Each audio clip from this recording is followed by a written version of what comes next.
Great. Welcome to Leader Lifestyle Hub, where we are targeted for completing 200 book summaries in the entire year. On the journey of the 200 book summaries, we are here on the book summary 36.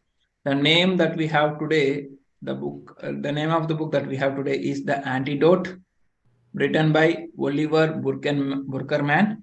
We will see the two things from the mind map, and then we will see the top three lessons in detail from the blog.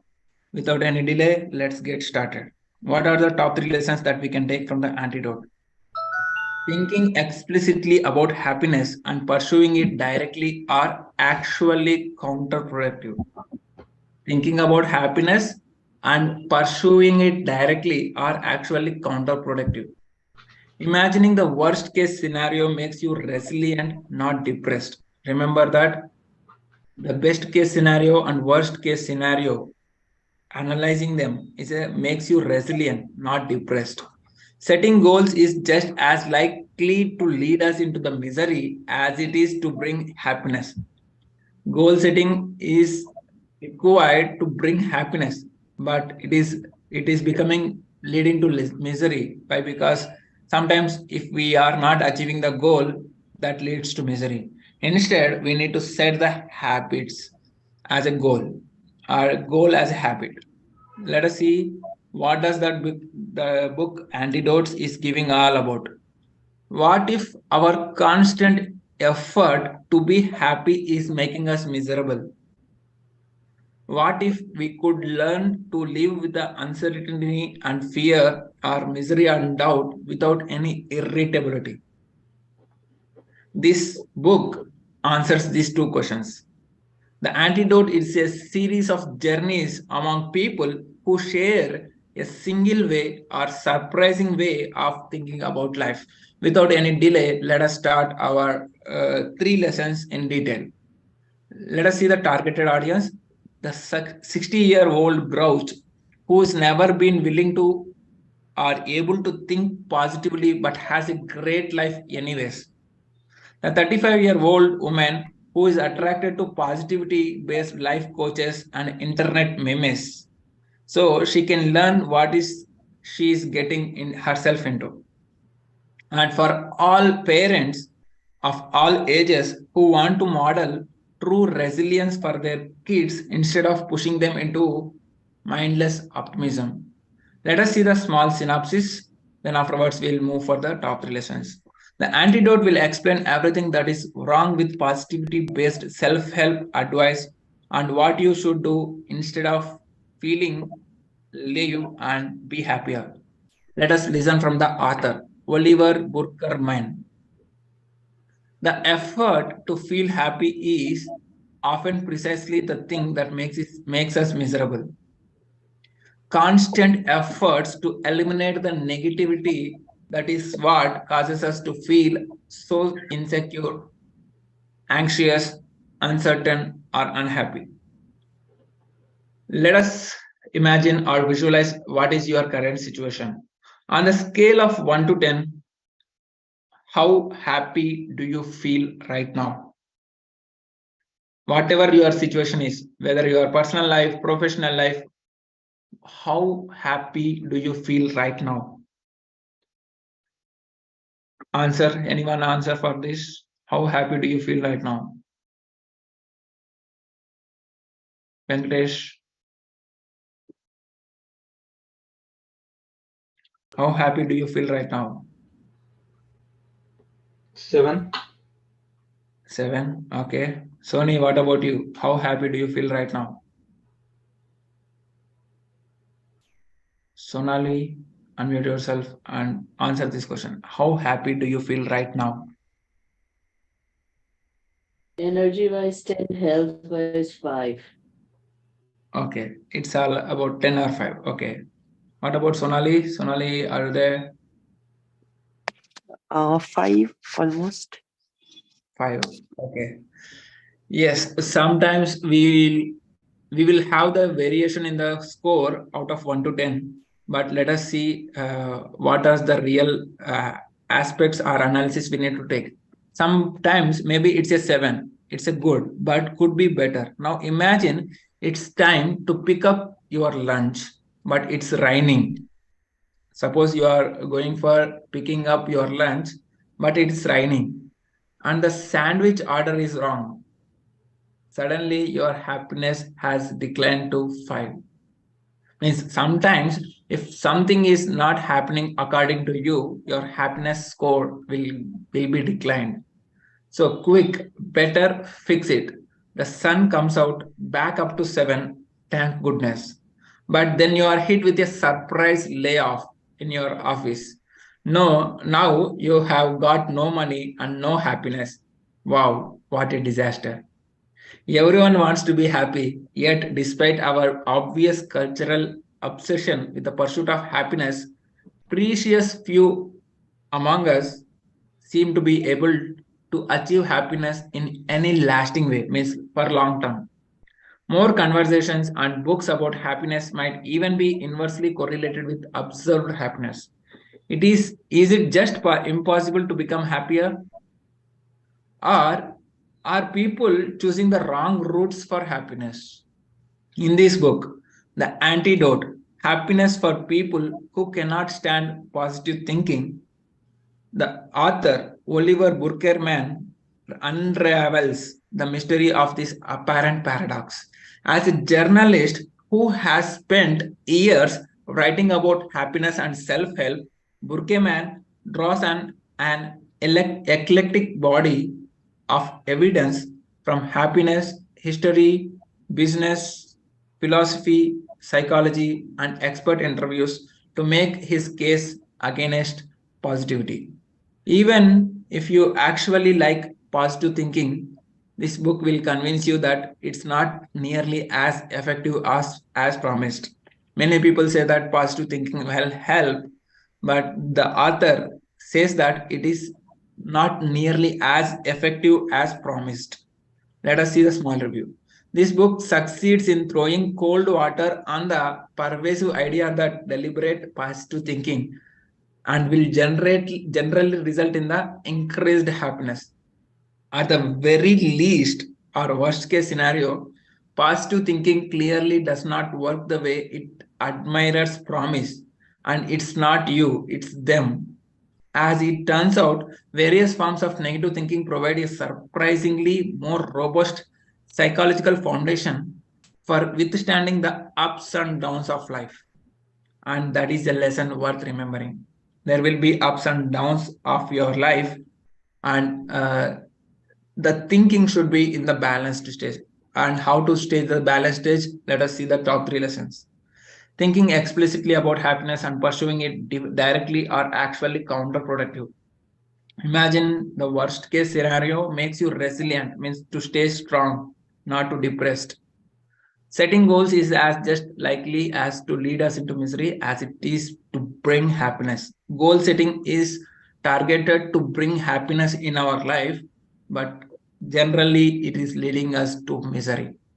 Let us, instead of giving up happiness on a goal, let us try some unconventional method that are backed by serious evidence.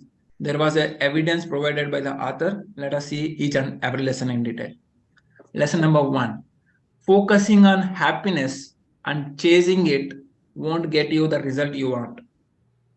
Common sense suggests that best way to get something is to try really hard at it. Our common sense suggesting us the best way to get anything is to try really hard at it. Whereas the psychology of happiness turns this seemingly obviously truth on its head.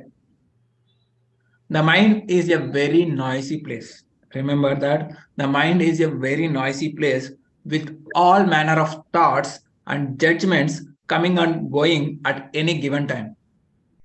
At any point of time, the mind is collection of thoughts and judgments coming and going like a ECG. It will comes and goes. When you dedicate a lot of mental effort to scanning your mental landscape, like a Google map, for negative thoughts, in order to root them out, paradoxically, the opposite happens. Instead of losing them, you will enlarge those very negative thoughts.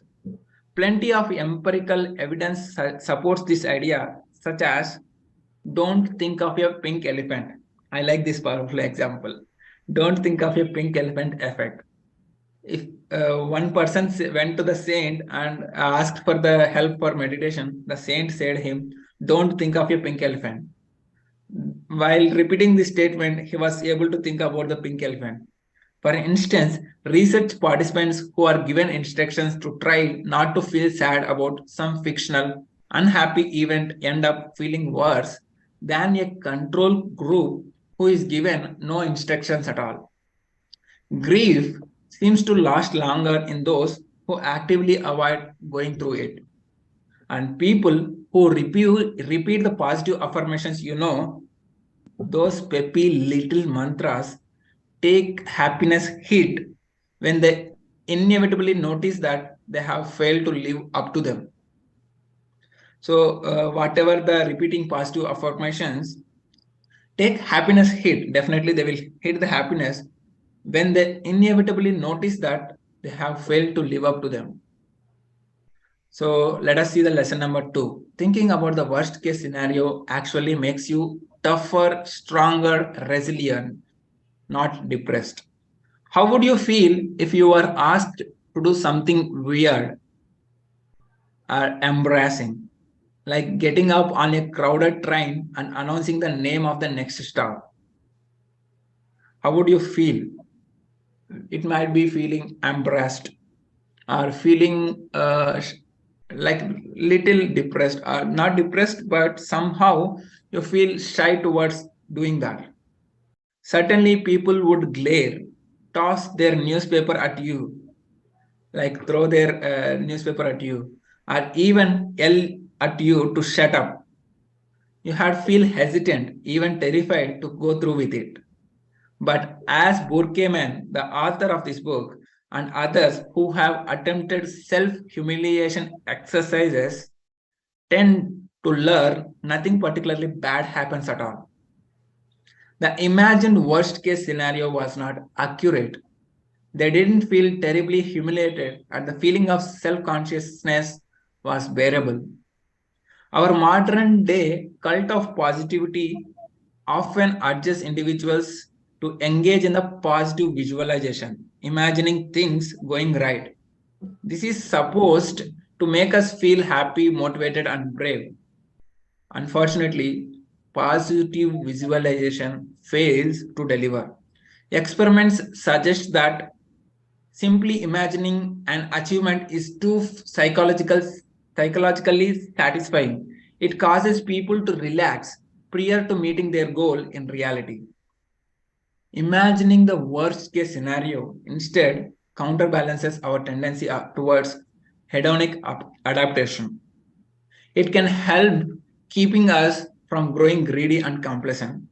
Plus, every time you look on the bright side and predict a good outcome, you subtly reinforce to yourself that life would truly be terrible if things didn't go that way. But as the self-humiliators learned, we are often wrong about how bad things will really get, and even more so about how it would feel if they had. Also, with a little perspective, it's usually easy to see things could always actually be worse.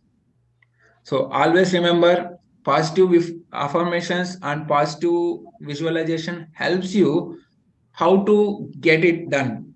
Whereas thinking about the worst case scenario will make you strong even if it is not happening up to the mark.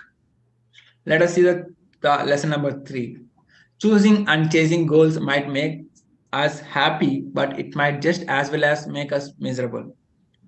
Why do skilled, experienced mountain climbers keep dying on Everest? Means why they are chasing to trek on the Mount Everest? Why do skilled and experienced executives keep setting audacious goals for their companies only to drive those companies into the ground? Once again, the author Burkeman argues that thinking positively, that is, imagining what kind of goal driven success you want to have, does more harm than good. Goals are just a particular kind of attempt to control the future. And as humans keep forgetting, our ability to control the future is extremely limited. Remember this powerful statement? Our ability to control the future is extremely limited. When you set a goal, you absorb it into your identity. This raises the stakes too much. The identity based goal then causes people to take crazy risks and to pursue things even after they have become undesirable or outright impossible. Goal chasers double down in the face of uncertainty even when they should be changing course. Most of us aren't trying to climb Mount Everest, of course. Maybe you have some less dramatic personal or professional development targets in mind. But in any case, you will be happier and healthier if you approach those goals with improvisational flexibility rather than desperate determination. Remember this powerful statement again, or note it down on the diary or digital notes. You will be happier and healthier if you approach your goal with improvisational flexibility rather than desperate determination. Often, determination does not make you more successful, just a little more stupid. So, like this way, you can plan your goals, whatever your goals is there, plan it as an improvisational flexibility on daily basis. How much you can improve. If you are not able to complete on that particular goal on that day, how to rebounce back, or how do you recorrect that in the case of worst case scenario. That is what author is suggesting us. Think about the worst case scenario. If your goal is for 30 days, on 30 days goal, if you are not able to make that goal on one particular day, how do you deal that? Think about worst case scenario. If you are going for vacation, how do you manage your goal? And by analyzing the worst case scenario, it will makes you tougher and not depressed, and stay connected with the help of improvisational flexibility. So the overcome of outcome of this book is pursue happiness directly by taking actions, and visualize the worst case scenario of your goals, and not only setting goal, and stay balanced in every scenario, so that happiness will be balanced for any situation. Like, don't be too emotional when something good happens or something bad happens. You need to stay balanced and keep moving forward. Thank you so much. See you in another book summary in the next week. Tomorrow we are going to have a revision of the 4 book summaries that we have covered in this week.